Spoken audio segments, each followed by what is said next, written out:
So, welcome to the show today. We have John Hucker today with us. He is the president of the Swiss Finance and Technology Association, as well as at Elliott Capital.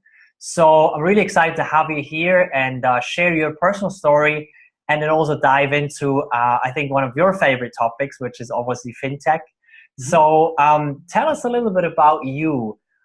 Who is John Hucker, and what is the story, your personal story that got you to where you are today? Well, first of all, thanks for having me here, Daniel. It's flattering, but also appreciate the chance to share a bit of my story. I'm originally from Toronto, Canada. I'm Canadian and British. I spent much of my early career working in Canadian banks, mostly on the wealth and asset management side. I always had a real strong interest in innovation in particular, but science and tech in general. Unfortunately, I was always so busy studying for finance courses that it wasn't really my primary focus. But I decided about 6 years ago to go off and do an MBA in England. I studied at Oxford. It was really quick, very entrepreneurial program. I'd actually been involved there leading the finance club and getting quite active in other things. And only about halfway through the one-year program, I was recruited by Credit Suisse. So I had a pretty quick internationalization, let's say. And within a year, I had moved to England and then ended up here in Zurich working for Credit Suisse. And again, innovation wasn't really at the forefront at the time. But what was really the motivation for coming here was the financial crisis was only a couple years behind us. The whole financial world was really starting to show that it was changing and adapting to that. And if you looked at private banking and wealth management, as I did, as something that was always important, but probably also undergoing a real time of change, there was a lot of pressure on the Swiss Financial Center, and I thought that was not only challenging, but probably a pretty interesting time for such a deep value proposition to be going through challenges. So that was what brought me here. I have to admit the first couple of years weren't very glamorous. I called a lot of the work that I was involved with minefield clearing operations, so helping to deal with some of the tax regularization that had to be normalized and was handled very well, but then also helping people adapt to a new, more open type of service offering, but also the idea that we really had to create value for customers beyond secrecy. And that was really eye-opening for me because you could see that not only were the people going to change, but really at the core, the whole value proposition of Swiss banking had this opportunity to shift from being about secrecy to being about innovation or new digital, let's say, topics. And for me, that was a really simple realization, but also something that was very powerful. I think we're still undergoing that now. You can hear bankers talk about the need to deal with digital and how the financial center needs to adapt to these issues. And you can see it quite tangibly in the emergence of new, what we call fintech hubs, especially in places like Singapore and Silicon Valley, which weren't traditionally financial centers.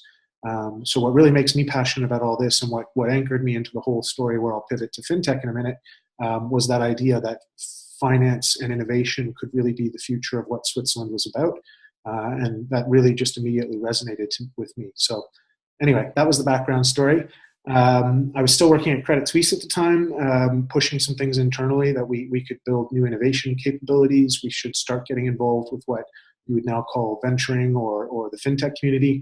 But I also recognized that it wasn't only a topic for my company. It was also something that the financial center was just getting to grips with. And that was what led me to test the waters or prototype with an MVP. We called it FinTech Meetup Zurich. And I don't know if you remember, but that was about 3 years ago, really very, very humble beginnings. We actually went to a place called Frau Gerolds Garten, which is a shipping container outdoor bar. And yeah, much to my surprise, about 50 people showed up right away. And the question immediately became, how do we keep people's interest? How do we build on this? And what's it all about really in the end? And yeah, the first year, that was really the story. We had to find the topics and the guest speakers to keep people coming back.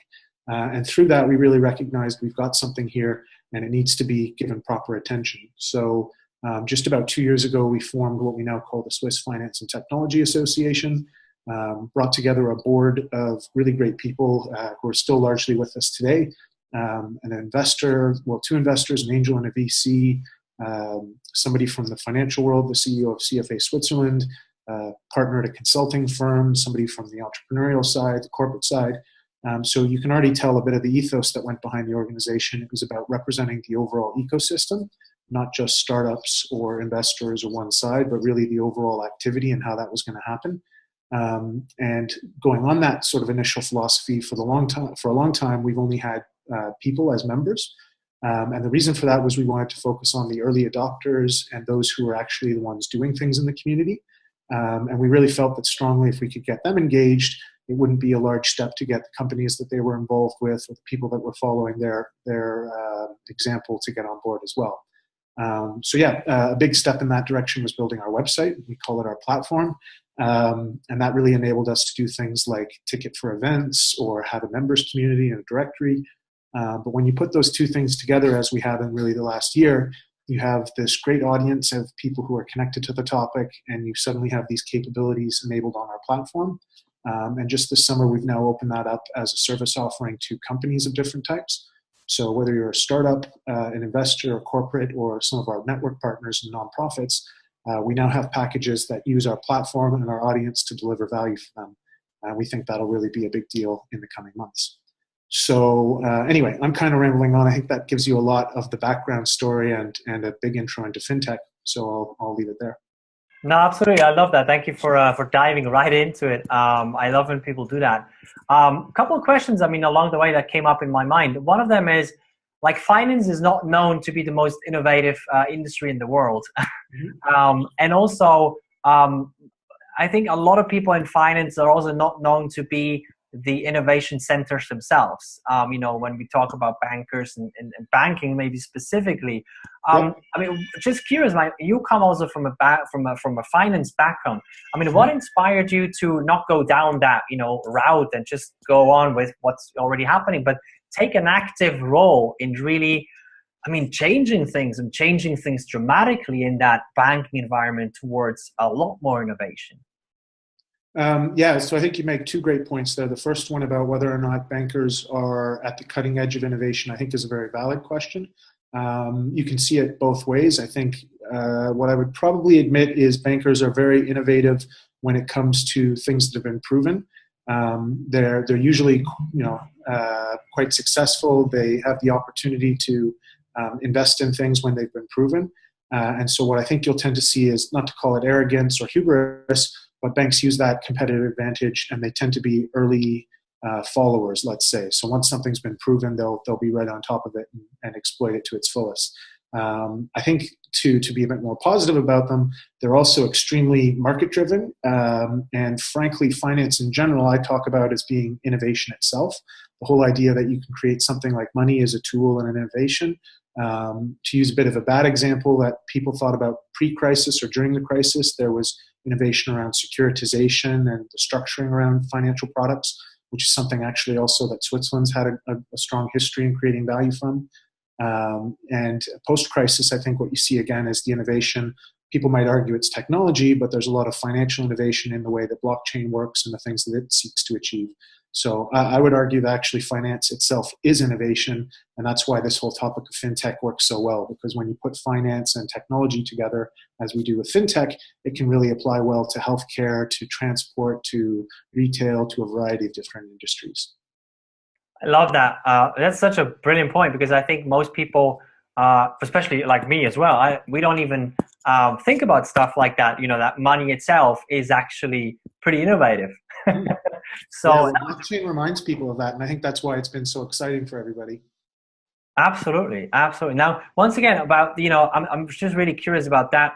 In terms of was there a certain trigger for you that made you say, no, I'm not going to go down that route of just being another one of these bankers, or saying I'm fed up with this system? Was there something that triggered that? Were you born with this, or? I think to some degree, nurture or nature. And I'm sorry I didn't answer that in your first question. Nurture or nature. I think I was naturally somebody who was driven and opinionated. I think also being kind of someone with a heavy finance background, you feel like you understand your industry and you know the way it works, or at least you have an appreciation for the way it works. And being somebody who's younger, relatively, excuse the dark beard or the light beard, when you're relatively younger and you're still coming up into an industry, especially in times like these when things are changing so quickly, you really do see how new technology and new ways of doing business could be applied to an industry that you've come to really appreciate. And so I like to think that I'm not that uncommon in finance. There's a lot of people who are maybe a little bit older, they're in their mid-30s or 40s. They have a lot of experience in the industry, but they also really appreciate innovation and the new ways of doing things. And that's why fintech, again, is such a great opportunity. It's a big business. It requires a bit of experience, but the innovation, if you can make it work there, has huge potential. So why I became more entrepreneurial was that sort of drive I had inside the bank would usually lead me to bump into walls. And there's a lot of good intentions, I would say, especially here in Switzerland. People really appreciate innovation. They're very proud of their financial services offering. However, there's also, let's say, internal politics. In some cases, there's also what we call legacy infrastructure. So the tools that you had at hand just don't allow you to do what you really want to do. And what I found, at least at the point I was in my career, was that I had achieved a lot of what I wanted to achieve inside the firm. And there were great opportunities to do things and do something quite unique, more independently outside of the corporate life. I love that. I love that. That is brilliant. Thank you for elaborating on that. Sure. I'm always super curious about the why, because at the end of the day, each of us, there's something that drives us, and I'm always curious about what that is, because that's usually the thing that resonates most with me whenever I talk to somebody. So thank you for sharing that. Sure. Now I'm curious about the Swiss Finance and Technology Association. Where do you guys stand right now today in terms of the things you do, the progress you're making, and also the initiatives, the events that you run? Okay, lots of questions rolled up in there. So I'll start really broadly. We generally talk about our activities in about 5-6 buckets. We connect and help develop the network. So that can be on different levels, from individuals connecting to help each other out or found a company, up to connecting internationally. So you might have seen in recent months, we've connected with Abu Dhabi. In fact, next week, we're hosting a showcase of what they offer to Swiss entrepreneurs. So that's sort of the outbound that we do. We're actually working tonight with Ireland, and they're doing inbound promotion. So they're showing Irish companies to mostly Swiss corporates. So you can see, again, the different levels and the different types of networks we connect and develop. We do advocating, which is actually a really important topic that I think distinguishes us. Advocating, I would distinguish from lobbying. A lot of groups that focus on just one side, like startups or banks, tend to end up like a lobby group, and they have a very one-sided perspective on things. And what we do is we have people individually talking about subjects from a variety of different perspectives, and that allows them to really come up with first a more realistic perspective of the way things could move forward. And we've actually seen that. We have a working group that will meet on the circulars that FINMA is proposing new regulations through, or new policies through. And actually those recommendations have been picked up. If you go and look at the FINMA outcomes, you'll see the name Swiss Finance and Technology Association mentioned many, many times. So I would love to take credit for that, but that's kind of the power of the people and the power of the association framework. Those were people who wanted to see the change happen. They were experts in our network, and they then came out and worked through this channel. A bit similar, we've done research. You might have seen we did a report with Ernst & Young comparing Switzerland to other locations and looking at some of the unique dynamics. We've participated in something called the Global FinTech Hub Federation and some reports that Deloitte has done to rank different hubs. And although they don't officially rank them, if you add up the numbers, Switzerland comes up in the top, I think it was number 6 spot. So really actually shows quite well. And then we've also done something that we're very proud of, the Swiss FinTech Ecosystem Directory. And the thinking there was that really we wanted to provide almost like a phone book so that people could find out who are the startups, who are the investors, what are the events, who are the associations.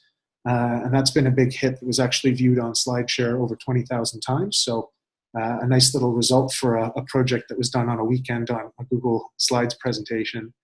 So yeah, those are the main ones. And then last but not least, the two that are actually really important is promotion. We travel a lot to international events. We promote things through our communications channels. And last but not least, I kind of mentioned this earlier, we're now offering services.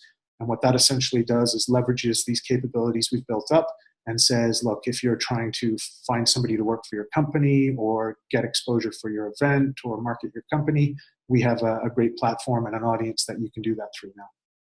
Makes a lot of sense, absolutely. And I love the way you built this because um, I don't know so many people who've built an association, which is a non-profit, right? In such a structured, interconnected way. Because usually well, it's maybe a bit like banking. Non-profits are also usually not the ones that are known for innovating and for doing things in a very efficient way. So Right. I'm just very inspired by how you've set this thing up with a proper structure, just like a startup. I mean, basically, instead of just like a non-profit thing, which is sort of like maybe a side gig or something, you Right. actually built this thing as an actual startup, which is very, very inspiring.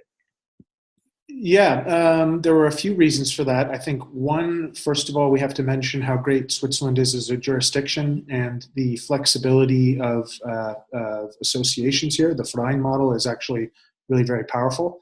We'll see in the long run if it actually fits best for us. Actually, if you compare fintech associations or groups around the world, a lot of the ones that were peers of ours actually were companies, and they've maybe veered off a bit now and are doing more private work and have stepped out of the way of serving the public good. But we really felt in Switzerland that there was a bit of a vacuum because you don't have the same sort of top-down support and very heavy government. Switzerland, another great advantage is that you have a light government, low taxation, very liberal regulation, and that's part of the secret of the success here. So really actually to make an association work and to have it be able to build the type of ecosystem we think is needed here, we had to be a bit more nimble and a bit more entrepreneurial in trying to make it work out. That makes a lot of sense, absolutely. Yeah. Now, tell me a bit more about the future. So, fintech banking. I mean, where do you see? I mean, you're very very deeply involved in this topic. Obviously, you have the background as well. You know how you know the state of the art in the industry itself, and you have very deep insights into what's happening and also what's coming, what's at the cutting edge. So, where do you see banking, innovation in banking, fintech to affect our industry, our ecosystem, Switzerland, but also on a global level in the next maybe 10 years or something like that? Well, one of my favorite discussion points about fintech, we talked a bit about this at the beginning, is what's the definition? And depending on how you want to define fintech, or even just starting to scratch the surface on that topic, you can see just how widespread the types of impacts could be.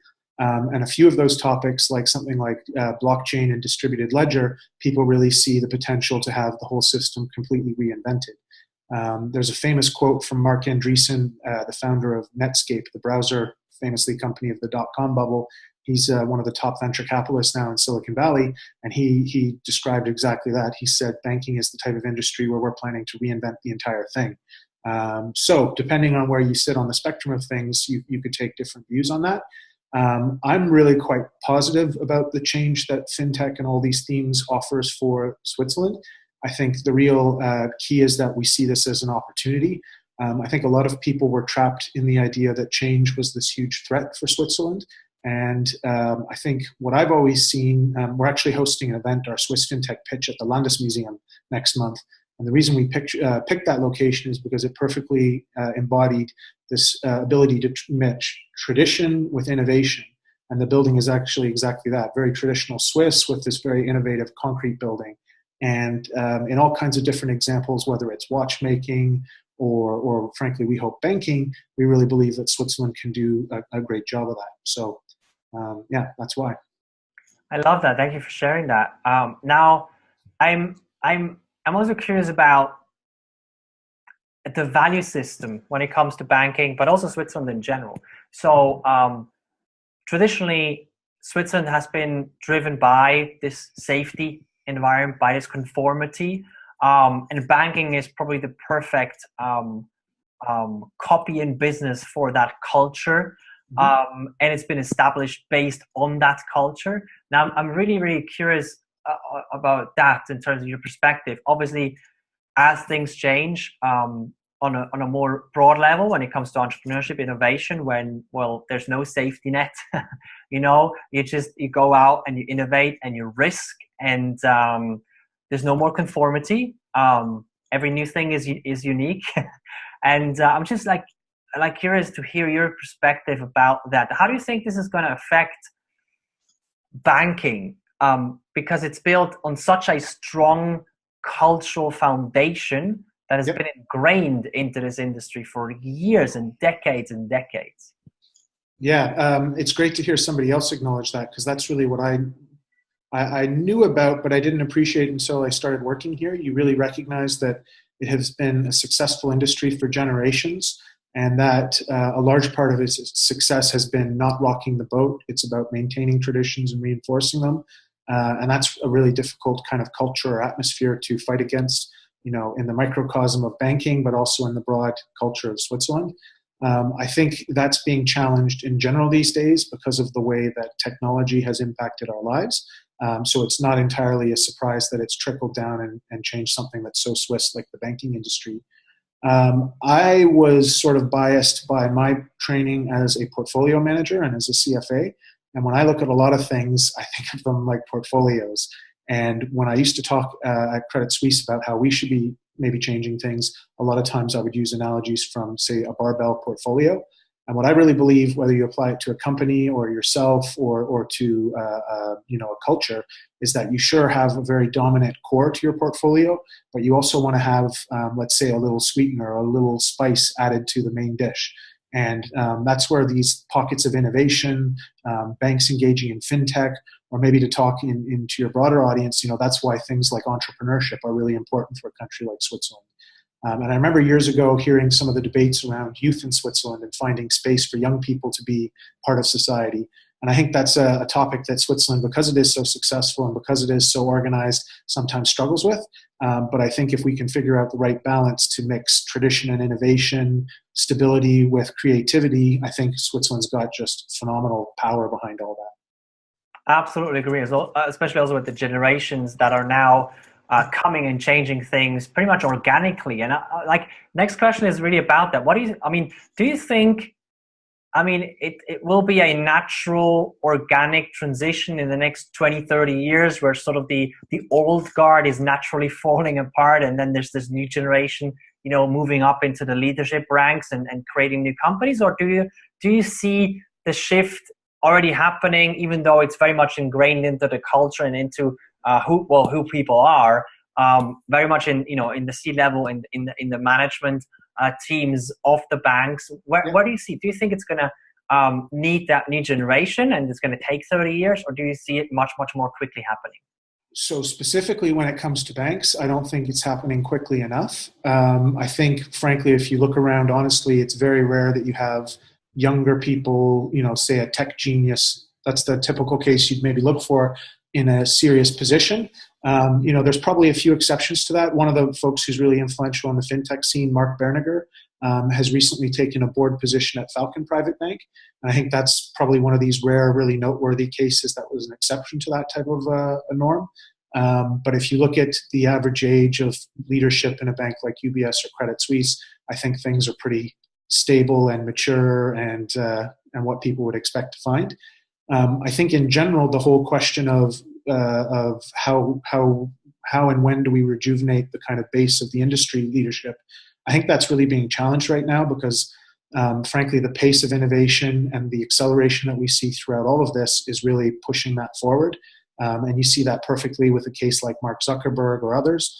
And some people might say, yeah, well, we had Bill Gates 20, 30 years ago, and we always have these young leaders who are exceptions to the norm. But I think if you look more broadly at the statistics, again, what you'd see is that companies aren't lasting as long as they used to. As I say, that whole pace of change is really faster than it ever has been. So that naturally, like everything in our lives now, is being put under pressure. And I think you obviously will see some change in the next 10 or so years around it. Well, also on the topic of lasting companies. So if we look, I know it's really difficult to look into the future, but if we put ourselves 20 years from today, do you think that the UBSs and the Credit Suisses will still exist and will have really adapted and will be at the cutting edge again? Or do you see them either being completely destroyed and completely new types of banks being there with a completely new model? Or like maybe them more acting like factories that take over the massive amount of transactional business, and Yep. and then the newer companies basically doing what they do best, which is the innovation. I mean, what do you see?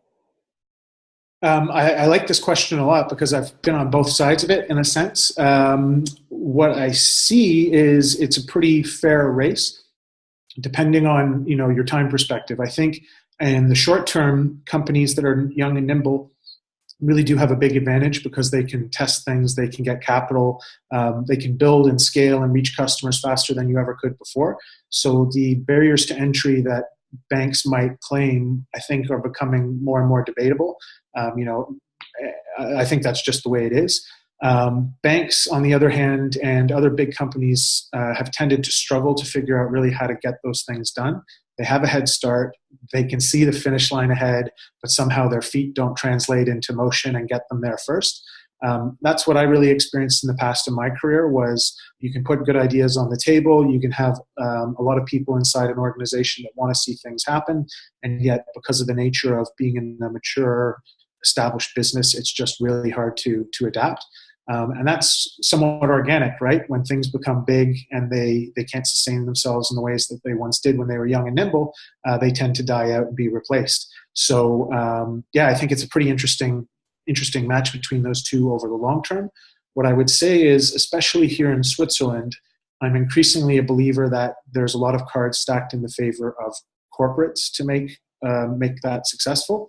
And I think what really would be special here in Switzerland is if we can figure out how to make those spaces within corporates to allow this type of activity to generate returns and to create a more sustainable type of future for everyone. Absolutely, that would definitely be ideal. And I think the potential is there. I mean, there is an incredible amount of power and resources available, and also an incredible amount of willingness in the corporations from the people to make that change. The question is just, is a corporation with its structures able to shift? Like, is that big, huge tanker out there able to direct its course in the time required before it hits the iceberg? Sort of like that metaphor, right? Now, Switzerland also has been known as the center for banking and finance globally. I mean, watch every James Bond movie, and there's at least one mention about a bank in Geneva or in Zurich, right? Or some pictures and scenes at the Paradeplatz in Zurich or something like that. So it's been well known since a couple of decades as the center for finance and banking, as a global center for finance and banking. Do you think that's still going to be like that in 10, 20 years? Or do you think it's another industry or another completely other field that will be the dominant one? Or what do you think? Well, I hope so. I think Switzerland has all the right core values to be able to maintain something like that.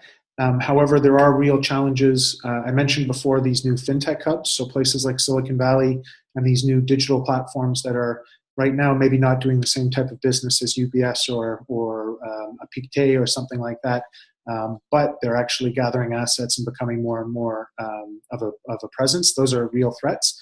I really think that the future of the Swiss financial center and the success of these banks has to be about solving problems of the future, not about solving the same old problems of the past. And if they don't really play a role in that, what you're going to see is locations like Singapore, Dubai. There's a few others where, frankly, they have a lot of the same types of credentials that Switzerland has been built on, but they're actually playing for the future game, not the present game. And it reminds me of a quote I haven't used in a while, but being Canadian, I like to use it. Wayne Gretzky, the famous hockey player, always says, skate to where the puck is going, not where it is. And I think sometimes we can forget about that because things are so great here in Switzerland. We really have to look at where is the future going and who is setting the pace and how do we want to be relevant in that discussion. And I think that's really key to remember in financial services. That is such a beautiful quote. I just reminded me because a couple of days ago I had a tennis match and I kept reminding myself of that quote during the whole game. Yeah, exactly. And I think it's an incredible way of living life that way, because otherwise we're always sort of like taking a step back, because when we're actually going where the puck is, we're not even going where we are today. We're not going to the present, we're going to the past. which is also an interesting thing to think about. Now, I'm curious about the development of fintech in Switzerland for you, which is basically the driving force that that you put into action every single day. So, if you could name maybe one or two things that, if you had access to them, would really make driving that fintech movement forward easier and quicker for you, what would they be? Well, being a bit selfish about it and thinking about what we would really like. So one thing that we're working on quite a lot right now is to actually have a home for fintech, a real center of gravity where a lot of the events could take place. A lot of groups that want to congregate could be in one location. So that's something that we do right now with Impact Hub, and it's been quite successful already. And we're looking at how could that be developed further. There's obviously other groups that play a role in that, and they've done a great job, but we think we could play a relevant role in that in the future. I think to help make that more possible and to help everything overall, it would be really great to see, let's say, more consensus found in the Swiss fintech community. I think there's a lot of opportunity for everybody to find reasons to work together and to collaborate. And that's something we always try to leave not only a door open for, but really encourage in our activities as well. And I guess the third thing that I really hope for is to see some younger people also being inspired about fintech. I talked earlier about how it's one of those industries where sometimes you're a bit older like me and you've had some experience in the topic, but we also want to get young people who have the skills, who have a new perspective, to get them involved in different ways in the fintech topic also. So that's why interviews like this are really great. I love it. Thank you for sharing this. Now, last question. What's the best place for people to find you, connect with the association? So the best place is through the events and through our website. So I guess the website first, Swiss FinTech with the .ch as part of the word. And if you go to our events section, what you'll find is we have at least 2 or 3 events every month. A lot of them are in Zurich, but we're also in Geneva, Lugano, Lausanne, and Zug frequently. So you can find those wherever you may be. And yeah, that's the best place to find us. Love it. Thank you so much. And thank you so much for being on the show. Really appreciate it. My pleasure. Thank you, Daniel.